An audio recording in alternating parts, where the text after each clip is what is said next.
Hello tout le monde, alors on se retrouve aujourd'hui pour déguster notre millésime 2014, l'édition 4 de notre assemblage blanc, assemblage composé de 74% de Savagnin blanc et 26% de Rez. Ouais, alors pour ce millésime-là, donc cette édition 4, j'étais complètement surprise, Vincent aussi, n'est-ce pas? Parce qu'on avait un vin qui avait rien à voir avec tous les autres millésimes qu'on avait dégustés jusqu'ici.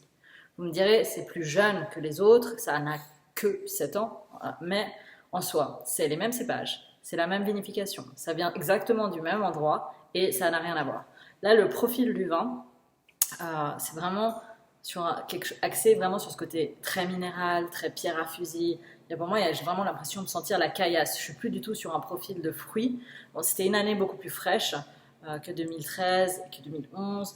Donc c'est un petit peu, on voit que c'est un peu plus sur la retenue.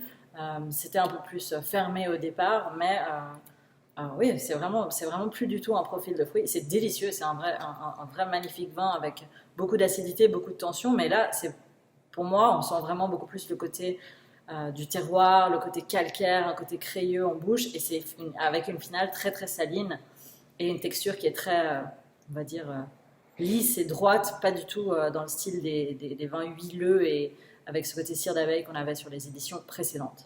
Vincent, qu'est-ce que toi t'en penses? Je pense que tu as un petit peu tout dit sur ce vin, hein. Pour moi, déjà, la couleur en est différente de ce qu'on a eu sur les trois premiers millésimes. On est sur quelque chose qui est un jaune un petit peu plus pâle.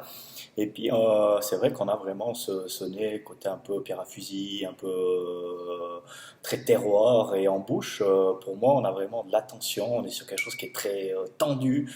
Et puis, on a, pour moi également, en bouche ce côté un petit peu salin, un petit peu iodé qu'on n'avait pas sur les autres millésimes. Et je trouve que c'est pas le même style de vin que ce qu'on a dégusté auparavant, mais on est sur quelque chose qui est très intéressant également. Bon, du coup, on vous laisse découvrir tout ça. Franchement, n'hésitez pas à le laisser encore en cave pour voir comment il va évoluer. Il va peut-être rejoindre un petit peu les autres. C'est peut-être qu'une phase du vin.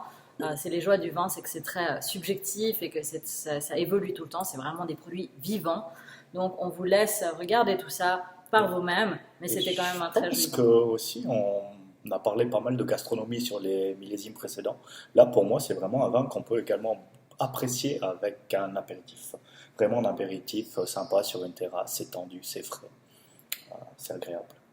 Vous savez ce qu'il vous reste à faire. Écoutez les conseils de Vincent. Merci de nous avoir écoutés. Santé! Santé et bonne soirée.